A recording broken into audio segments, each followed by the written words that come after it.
Hello everyone! Welcome to the Apathy Pit. I'm Arya, and today I'll be doing a video that's a little bit different than I usually do. I usually do Reddit content, and this is not exactly a Reddit video. I used to work at a place called GameStop. Perhaps you've heard of it. They're awful with video game trade-ins. And I have to say that it was honestly a terrible job. So today I will be talking about my experiences working there. So, when I started at GameStop, there was actually this, terrible training day. It was so boring. They had me sit in front of a computer with this program that's supposed to train me to be ready for GameStop. And, it was all stuff that I knew GameStop employees already did. I already knew exactly how they did that. It was the most boring stuff, and it was honestly awful. That's not even the most interesting part of working at GameStop, though. I know that's obviously a riveting story, but you know what? So I remember one day around the Black Friday sale when two guys came in, and one of them actually pointed at this high-up Chewbacca plushie.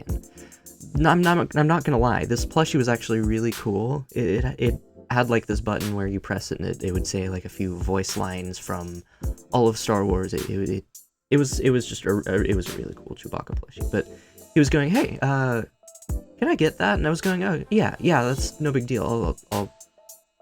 I'll ask the manager and we'll get a ladder." And his friend came up and went, "Oh, no need for a ladder." And I went, "What?" So his friends legit picked him up. And everyone in the store, everyone, stopped what they were doing. Customers, employees, everyone just watched this guy pick up this other guy to reach this this plushie Chewbacca, and it was amazing. I tried to convince them, yeah, I'll just get the manager to get the ladder, but no, just pick my friend up, yeah, grab it, there, yeah. My worst day at GameStop had to be the point around the Black Friday sale where this family came in and this kid kind of ran off to look at whatever he wanted to look at, which, it's kind of a kid thing to do. But when they were actively leaving, the dad was actually looking for his kid, and so I started looking around, and I found him behind a display, just opening up Hot Wheels. So I had to stop this little bitty shoplifter, and I felt really bad, because, the kid was really embarrassed, felt ashamed, obviously. The parent was super apologetic, and, come on, kid. Come on. Can we maybe not shoplift? Can we maybe not ruin everyone's day? That was heartbreaking to me. I don't like upsetting anyone, and I especially don't like upsetting kids, but thankfully the parent was cool about it. The kid wasn't obnoxious.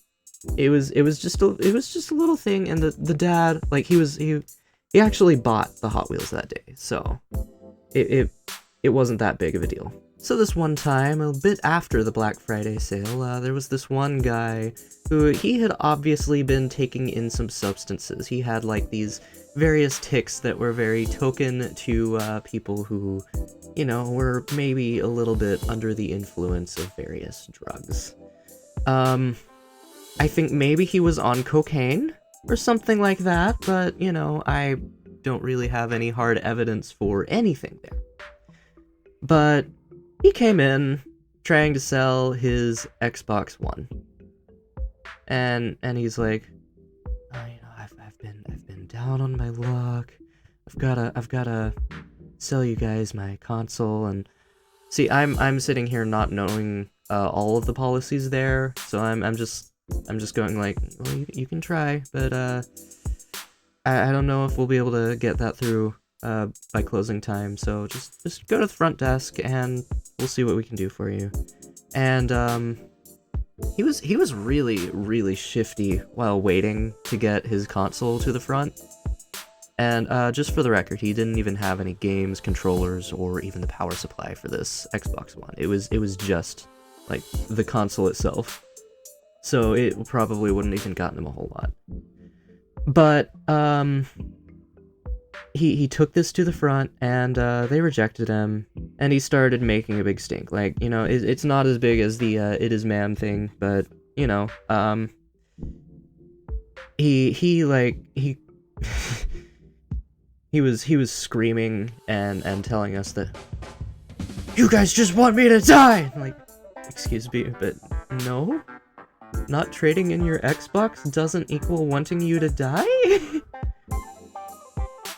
And on his way out, he's going, next time I come in, I'm gonna stab you! And I'm like, okay, wow. But also, you're talking to GameStop employees, we wanna die anyway. We don't care if you wanna kill us. Do it! Why not? We don't have much to live for anyway. That was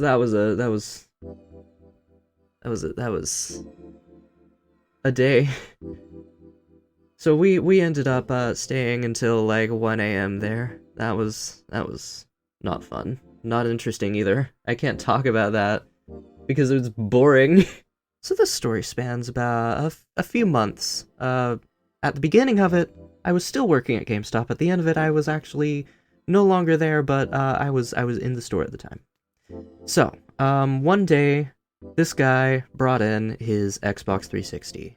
No power supply, no controllers, no games. He claimed that it was working, so we kind of humored him. We were going, okay, yeah, let's plug this in, see if it works, and guess what? It was we grabbed a power supply and such. It was a red ring of death. The console did not work, and so we were telling him that, well, just because it doesn't work doesn't mean that we can't buy it, so we can give you about $30 for it. He was complaining, saying that, well, I paid $250 for this console. And like, yeah, I'm sure you did, but that was years ago when this console was even worth $250. And even unused Xbox 360s at this point are not worth $250. So he was getting really pissy, and he was making a lot of noise about it. And so I went, sir, I will buy your console for one singular corn chip. My manager smirked at me at the time. He was right there, and at that point, the guy trying to sell his Xbox just stormed out of the store. He was so angry at the time. It was really funny. It's obvious that he wasn't even going to be a customer, so why not tell him off a bit? So, a few months later, after I had quit GameStop, I liked to come in, you know, just to say hi to my old coworkers, see what other merch was in the store. That's actually my favorite part of GameStop, the merch. It's not actually the games. But I saw that this guy was trying to sell his Xbox again.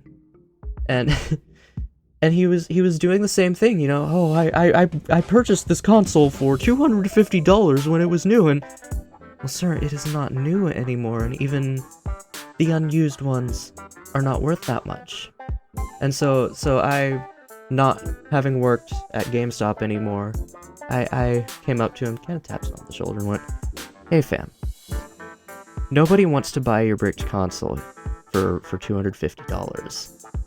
So, if you're not gonna sell it to GameStop, just leave. You know, you can try Craigslist. They're a site that might be able to hook you up there, but like GameStop is not going to purchase your brick for $250.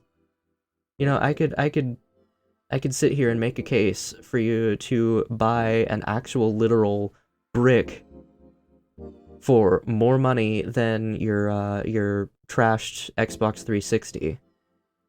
You know, because the brick you can actually viably use as a building material. That Xbox 360 at this point is useless. Unless the processors that reflowed. Sorry about that vocal mistake there. But like he stormed out of the store again, and I felt a small victory that day because I actually got to finally tell off one of my regular customers. He was not that regular, honestly, but he was returning at least.